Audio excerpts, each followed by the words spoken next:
In today's story we have Ted, who has worked hard to provide a great life for his family. However, his wife does not share the same sentiments and decides to cheat on him because she is a star. Dear listeners, please subscribe so we are able to bring more amazing content for you. Also share your views on the video in the comments section. Like this video if you find it good. I'm Ted, and I'm a 54-year-old man. My wife Kathy is 51 years old, and we've been married for the last 24 years. This year, I'm planning to throw my wife a 25th anniversary party. I own a bakery that was passed down to me by my father. While I enjoy running the bakery, Kathy works in a local accounting firm and makes a lot more money than I do. We have two wonderful children, a 20-year-old son and a 19-year-old daughter, who have moved out to create their own lives. They've become independent, and we're proud of the individuals they've become. Our family is my source of happiness, and I'm looking forward to celebrating our 25th anniversary with Kathy. It's been a great journey, and I can't wait to mark this special milestone with a memorable celebration. Kathy is a very outgoing person, and she absolutely loves going out for parties. She's always been the star of the show kind of person, and that's one of the things I've always loved about her. I fell in love with her because she can make any conversation amazing. Her ability to light up a room and turn any gathering into a memorable event is one of the many reasons why I cherish her so much. I'm just a few months away from my 25th marriage anniversary, and I just can't contain my excitement. I've taken it upon myself to design and bake a special cake for the occasion. It's a personal touch I want to add to our celebration. Kathy, my wife, means the world to me, and I can't wait to make this milestone anniversary as memorable as possible. Well, that was the plan till the day my world came crashing down. My wife usually stays in office later towards the end of the month as she has to close the accounts. During such days, the office provides the transport for her. Every husband likes to be the man in a marriage. You see, doing things that matter as a man. So, one such last day of the month, I decided to walk into my wife's office and pick her up from office and take her out for a fine dining. The guards of the office know me well and never stop from entering the office. So, I walked in like a king and towards my wife's office. What I saw was not what I ever thought I would ever see. The office was dark as someone had shut down the lights, and I could see that there was light coming from a mobile phone. In that dim light, I could see two figures joined together. As I walked closer, I saw my beloved wife bent over, and another man who I have never seen is doing the deed from behind. My heart sank and I could not comprehend what is going on. I walked towards them and walked straight to them. I called out to my wife. She quickly got up and said, "Hi, Ted." I was appalled and looked at her. She said, "It's not what you think." I told her I am not thinking. I don't need to think, I have seen this man inside of you. So, no, I don't need to think. She said that she could explain. I told her save it for when I want to listen. I walked to the man who was still adjusting his clothes. I saw him in the eye and asked him his name. He mumbled Alex. He looked in his 30s and was shorter than me. I turned to my wife and asked, "Is this the best you can get? People F up and not F down." I walked out of the office and went straight to my house. I opened a bottle of my usual drink and waited for my wife to come home. Around 11 p.m. she walks in and I asked her to sit right in front of me. I explained that I have set up a video camera and I started to record. I asked her to sit on the chair that has been set up.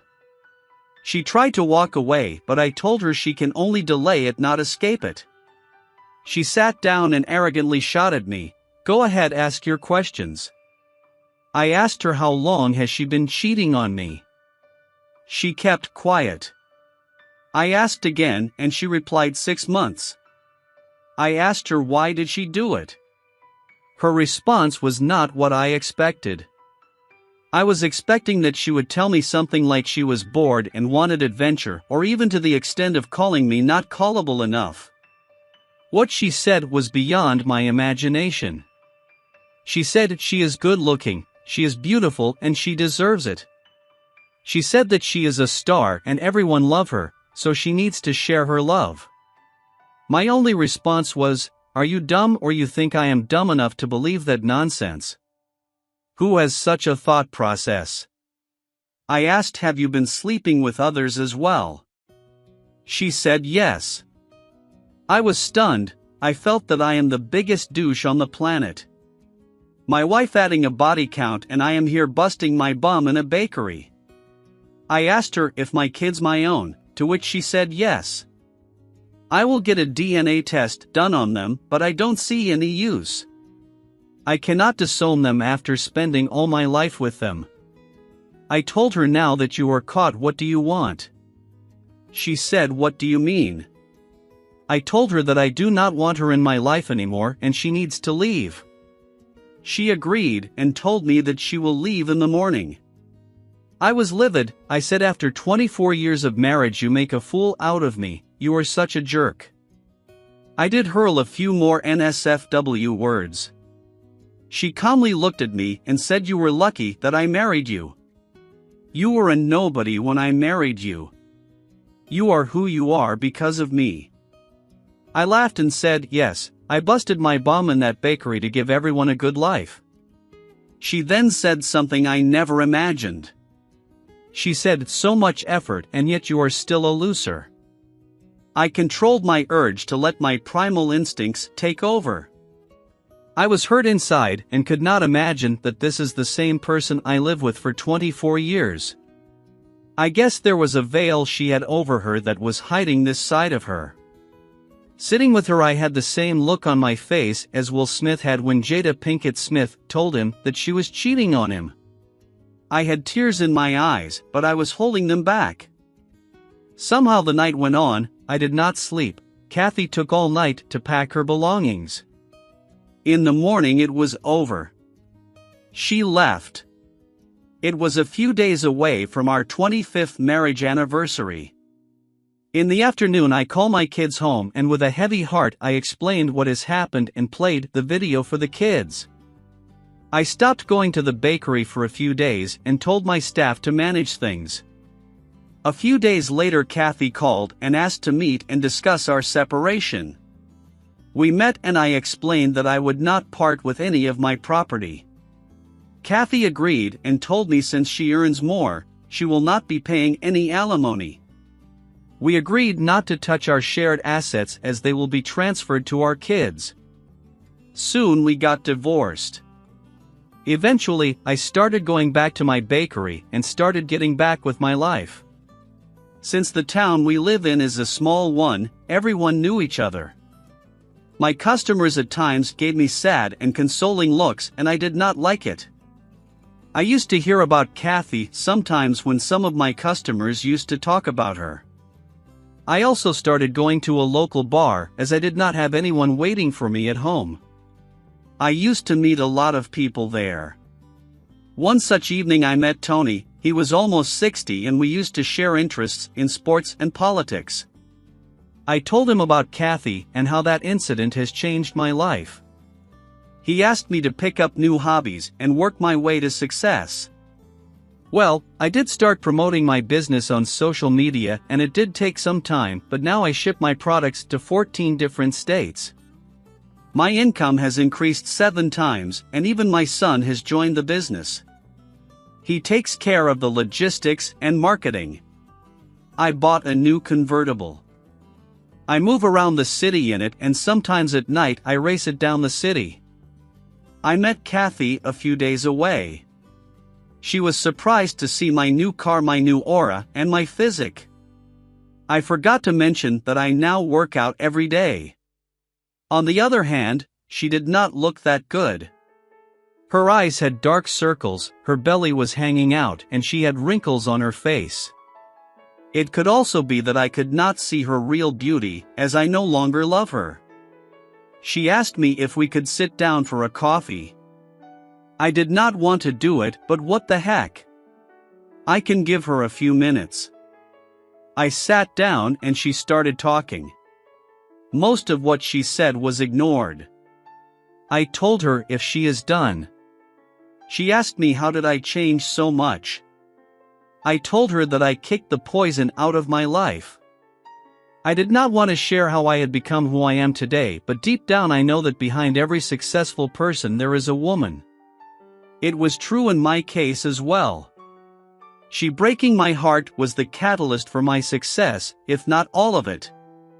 I did get a lot of help from friends and my kids, but it started with her. Had she not cheated on me, I would have been living a blissful life and would have never been out of my comfort zone. That too at my age. I left after I finished my coffee and did not look back. A few days later, Kathy called again and asked if we can meet again.